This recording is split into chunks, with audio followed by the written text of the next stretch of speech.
अस्सलाम वालेकुम। पिछली वीडियोस में हमने लूप्स को डिस्कस किया और वाइल लूप की इंप्लीमेंटेशन देखी और देखा कि वाइल लूप के ज़रिए से हम कंडीशनल लूप को और काउंटर कंट्रोल लूप को किस तरीके से इंप्लीमेंट कर सकते हैं। आज की वीडियो में हम फॉर लूप को डिस्कस करेंगे और मज़े की बात यह है कि फॉर लूप कोई एक नया कॉन्सेप्ट नहीं है, वही जो वाइल लूप को हमने काउंटर कंट्रोल लूप के लिए इस्तेमाल किया था, बस उसको लिखने का एक ऑर्गेनाइज्ड वे है। तो एक दफ़ा रिकैप करते हैं कि काउंटर कंट्रोल लूप हमने किस तरीके से इम्प्लीमेंट किया था। वो एक ऐसे लूप होते हैं जिनमें हमें पहले से पता होता है कि चीज़ ने कितनी दफ़ा एग्जीक्यूट होना है।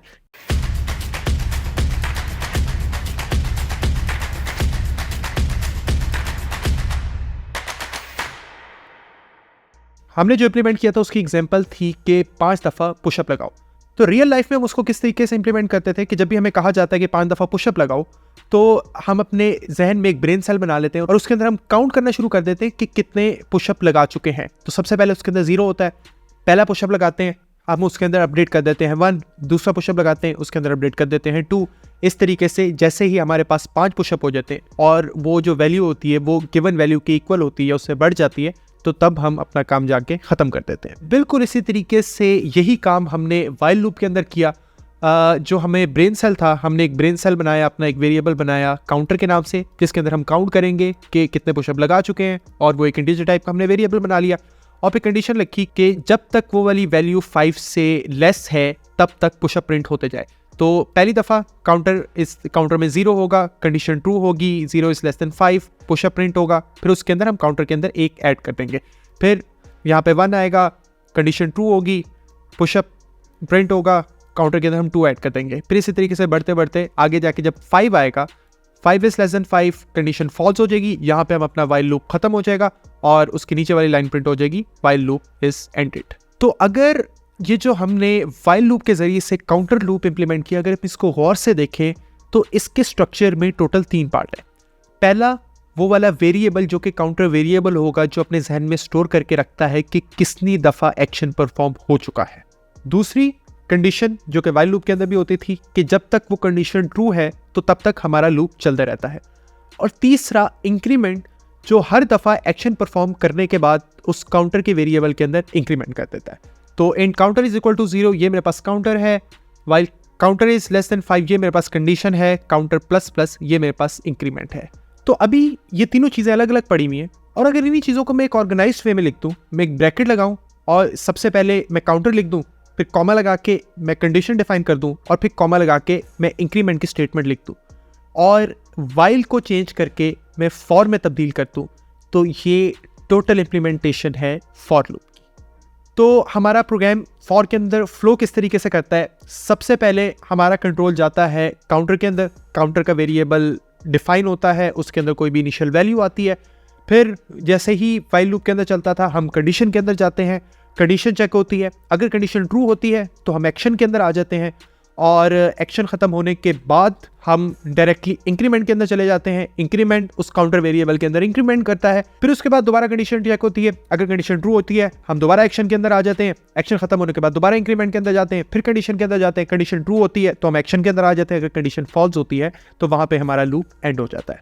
तो फॉर लूप कोई एक नया कंसेप्ट नहीं है, बस जो हमने वाइल के जरिए से काउंटर लूप लिखा था उसको लिखने का एक ऑर्गेनाइज्ड वे है।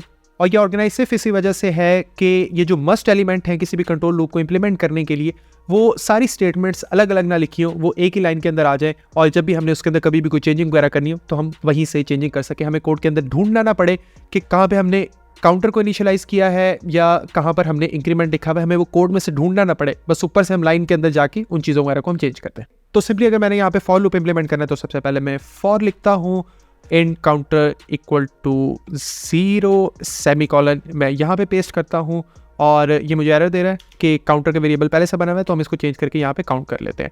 और फिर exactly counter is less than 5, इसको कॉपी किया और यहाँ पे मैंने पेस्ट किया, सेमीकोलन डाल दिया, फिर काउंट प्लस प्लस और यहाँ पे मैं इसको यहाँ पे काउंट कर लेता हूँ। तो एग्जैक्टली वही वाली चीज़ें हैं, बिल्कुल जिस तरीके से यहाँ पे counter int is equal to 0 लिखा हुआ था, वहाँ पे int count is equal to 0 है, काउंट इज लेस देन 5 लिखा हुआ है, काउंट प्लस प्लस लिखा हुआ है, और यहाँ पे मैं इसकी बॉडी डिफाइन कर दूंगा। इस बॉडी के अंदर भी मैं वही वाला काम करता हूँ, कंसोल डॉट राइट लाइन और पुशअप यहाँ पे मैं लिख देता हूँ फॉर पुशअप और यहाँ पे मैं लिख देता हूँ वाइल पुशअप। ये वाली जो वैल्यू है, इस वाइल वैल्यू को भी हम चेंज करके 3 पे कर देते हैं ताकि हमें एग्जैक्टली फ़र्क पता चल जाए कि वाइल के पुशअप कितनी दफ़ा प्रिंट हुए हैं और फॉर के पुशअप हमारे पास कितनी दफ़ा प्रिंट हुए हैं। तो यहाँ पे मैं काउंटर प्लस प्लस नहीं लिखूंगा, क्यों? क्योंकि ये जो इंक्रीमेंट वाला जो पार्ट है इसको हमने यहाँ पे लिख दिया। तो इसका फ्लो बिल्कुल उसी तरीके से कि सबसे पहले एक दफ़ा ये वाली कंडीशन चलती है, जैसे कि कहते हैं यहाँ पे int counter is equal to 0 चलता था, तो यहाँ पे int count is equal to 0 चलेगा। यहाँ पे सेमी कॉलन से पहले जो भी कुछ लिखा होगा वो सिर्फ एक दफ़ा चलेगा, और फिर उसके बाद ये कंडीशन चलेगी। कंडीशन अगर ट्रू होगी तो ट्रू होने की सूरत में हम इस ब्लॉक के अंदर आ जाएंगे, यानी यहाँ से हम यहाँ पर नहीं जाएंगे, यहाँ से हम डायरेक्ट इस ब्लॉक के अंदर आ जाएंगे। ब्लॉक के अंदर जो भी चीज़ें हमारा लिखी होंगी वो एग्जीक्यूट होंगी। वो एग्जीक्यूट होने के बाद, क्योंकि यानी काउंटर सारी चीज़ों के बाद चलता था, तो सारा जब ये एग्जीक्यूट हो जाएगा इसके बाद हम काउंटर के ऊपर आएंगे। काउंटर के अंदर जाके 1 होगा, 1 इज लेस देन 3, फिर दोबारा कंडीशन चेक होगी, कंडीशन ट्रू होगी तो हम इसके अंदर आ जाएंगे, कंडीशन फॉल्स होने की केस के अंदर हम इसके अंदर चले जाएंगे। और फिर इसी तरीके से जैसे ही यहाँ पे 3 आएगा तो 3 is less than 3, condition false होगी, उसके बाद हम यहाँ पे एंड आ जाएंगे। यहाँ पे लिखा हुआ वाइल लूप इज एंडेड, क्योंकि अब यहाँ पे 2 लूप्स लगा दिए, बल्कि हम इसको कह देते हैं फॉर लूप इज एंडेड और कंट्रोल X और ये, और यहाँ पे मैं लिख देता हूँ वाइल लूप इज एंडेड। तो अब मैं इसको प्रिंट करवाता हूँ। तो सबसे पहले 5 दफ़ा वाइल पुशअप प्रिंट होए, फिर वाइल लूप इज एंडेड, फिर 3 दफ़ा हमारे पास फॉर पुशअप प्रिंट हो गए। तो फॉर लूप से हमें आसानी क्या हुई कि अब जब भी मैंने अपने लूप की वर्किंग को चेंज करना है, क्योंकि ये वाली जो स्टेटमेंट्स हैं ये असल में लूप की वर्किंग डिफाइन कर रही होती, तो मुझे यहाँ से नहीं चेंज करना पड़ेगा। मिसाल के तौर पर जो लास्ट टाइम मैंने आपको प्रोग्राम दिया था कि फर्स्ट 10 ऑड नंबर्स प्रिंट करवाने, तो अगर मैंने ऑड नंबर्स को प्रिंट करवाना हो तो सबसे पहले मैं यहाँ पे जहाँ पे पुशअप लगा रहा हूँ यहाँ पे मैं काउंट लिख दूंगा।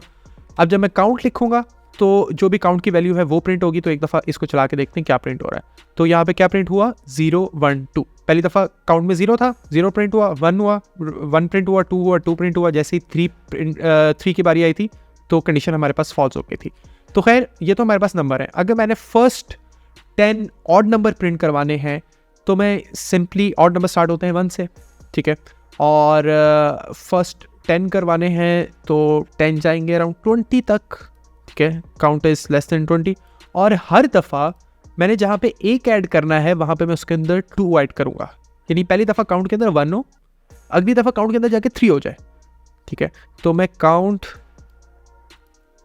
प्लस इक्वल टू 2 ऐड करूँगा, तो अब मेरे ऑड नंबर प्रिंट होना शुरू हो जाएंगे, क्योंकि हर जो कंसेक्टिव ऑड नंबर है उसके अंदर 2 का इंक्रीमेंट होता है। तो पहली दफ़ा 1 3 5 7 9 अप टू 19 तक ये वाली चीज़ चलेंगी, और 19 के बाद जैसे ही 21 होगा तो 21 इज लेस देन 20 यहाँ पे फॉल्स हो जाएगा, तो इसको लूप ख़त्म कर देना चाहिए। अब मैं इसको चला के देखता हूँ, और चला के मैंने देखा तो अब आप देख सकते हैं 1 3 5 7 9 11 13 15 17 19 फॉर लूप इज एंडेड।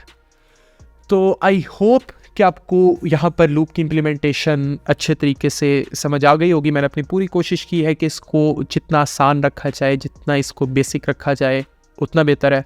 तो अभी तक के लिए अल्लाह हाफ़िज़। अगर आपको वीडियो अच्छी लगी है तो सब्सक्राइब इसको लाजमी करें, साथ में ही और लोगों को भी भेजें, चैनल सब्सक्राइब करवाएं, दूसरों का भी फ़ायदा होगा, मेरा भी फ़ायदा होगा, आपको सवाब मिलेगा। अल्लाह हाफ़िज़।